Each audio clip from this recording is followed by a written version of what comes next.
తాకట్లో ఉన్న మీ బంగారాన్ని విడిపించి ఆ రోజు ఆన్లైన్ రేటుకి కొంటాం. Sharma gold company. రేవంత్ రెడ్డి గారు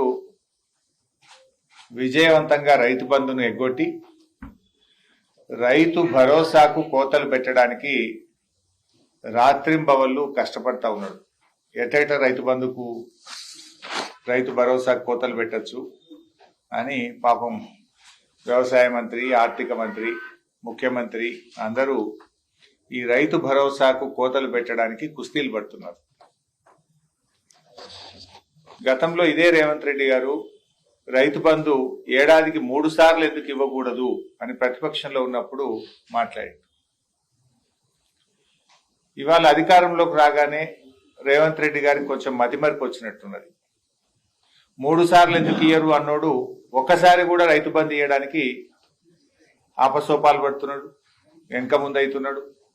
వానకాలానికి రైతు బంధు ఎగబెట్టిండు, యాసంగికి రైతు భరోసాలో కోతలు పెట్టడానికి కుస్తీలు పడుతుంది. అప్పుడేమో 3 పంటలకు రైతు బంధు ఇవ్వాలన్నాడు, వానకాలం ఎగబెడితివి, యాసంగికి కోతలకు సిద్ధం చేస్తేవి. అంటే రేవంత్ రెడ్డికి మతిమరుపు అనుకోవాలన్నా, రేవంత్ రెడ్డి గారు ప్రతిపక్షంలో ఉంటే ఒక మాట, అధికారంలోకి వస్తే ఇంకొక మాట, అంటే 2 నాలుకల ధోరణి. ప్రతిపక్షంలో ఉన్నప్పుడేమో నాలుకకు నరం లేదు, ఏదైనా అడుగుతాడు. అధికారంలోకి వస్తే తాను చెప్పిన మాటలు తానే మర్చిపోతాడు. ఇప్పటికే రేవంత్ రెడ్డి గారు రుణమాఫీకి షరతులు పెట్టి చాలా మంది రైతులకు రుణమాఫీ ఎగ్గొట్టిండు.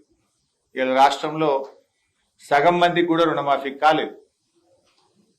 ఇప్పుడు మళ్ళీ రైతు భరోసాకు కోతలు పెట్టే ప్రయత్నం చేస్తున్నాడు. ప్రభుత్వం దగ్గర అన్ని రికార్డులు ఉన్నాయి. ఇప్పటికే కేసీఆర్ గారు ప్రభుత్వం దగ్గర ఉన్నటువంటి రికార్డులతోని 11 విడతల్లో 73,000 కోట్ల రూపాయల రైతు బంధునిచ్చి చూపించిండు కేసీఆర్ గారు. కానీ రేవంత్ రెడ్డి గారు ఏమంటున్నారు, ఇప్పుడు మళ్ళీ రైతు భరోసాకు దరఖాస్తులు పెట్టమంటాడట. ఆ దరఖాస్తులు కూడా ఎట్లా పెట్టమంటాడట, నేను ఇస్తున్న సమాచారం అంతా కరెక్టు, ఎలాంటి తప్పుడు సమాచారం ఇచ్చినా, తప్పుడు లెక్కలు తేలినా మీరు తీసుకోబోయే చర్యలకు నేను శిక్షార్హుణ్ణి అని రైతులట సెల్ఫ్ డిక్లరేషన్ ఇవ్వాలని రేవంత్ రెడ్డి గారు షరతులు పెడుతున్నాడు. దరఖాస్తులు పెట్టమని చెప్పి రైతులు కోరుతున్నాడు. ఇది రైతుల్ని అవమానపరచడం కాదా? దేశానికి అన్నం పెట్టేటువంటి రైతు ఎండనక వాననక 6 గాలం కష్టపడి ఇలా వ్యవసాయం చేసి అందరికీ అన్నం పెట్టే రైతుకు షరతులు పెడతా ఉన్నారు. బడాబాబులకు, పారిశ్రామికవేత్తలకు, కంపెనీలకేమో ఏ షరతులు లేవు, 1000 కోట్ల అప్పులు మాఫీ చేస్తున్నారు. రైతులకు వచ్చేసరికి షరతులు అడ్డం వస్తున్నాయి. మీకు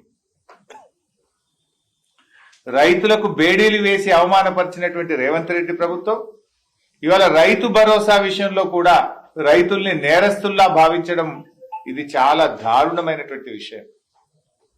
మీ దగ్గర అన్ని వివరాలు ఉన్నాయి కదా, మీ వ్యవసాయ శాఖ అధికారులు ఉన్నారు కదా, వ్యవసాయ శాఖ అధికారులు పోయి చూసుకోమనండి.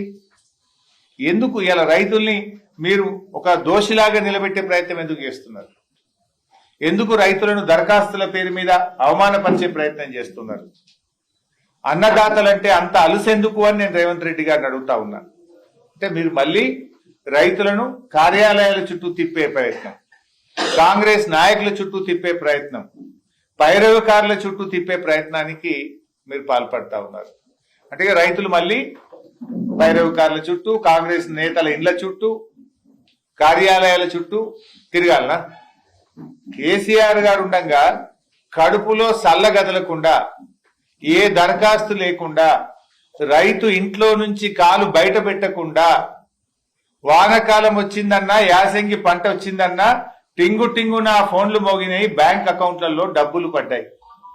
కానీ ఇలా రేవంత్ రెడ్డి ఏం చేస్తుండు, దరఖాస్తులు పెట్టుండి కార్యాలయాల చుట్టూ తిరగండి, కాంగ్రెస్ నాయకుల ఇండ్ల చుట్టూ తిరగండి, పైరవకారుల చుట్టూ తిరగండి. ఇదేనా రైతులకు మీ పట్ల మీకుండే ప్రేమ? ఇది చాలా దుర్మార్గమైనటువంటి విషయం. సుమన్ టీవీలో మీ పర్సనల్ అండ్ బిజినెస్ ప్రమోషన్స్ కోసం కింది నెంబర్కి కాంటాక్ట్ చేయండి.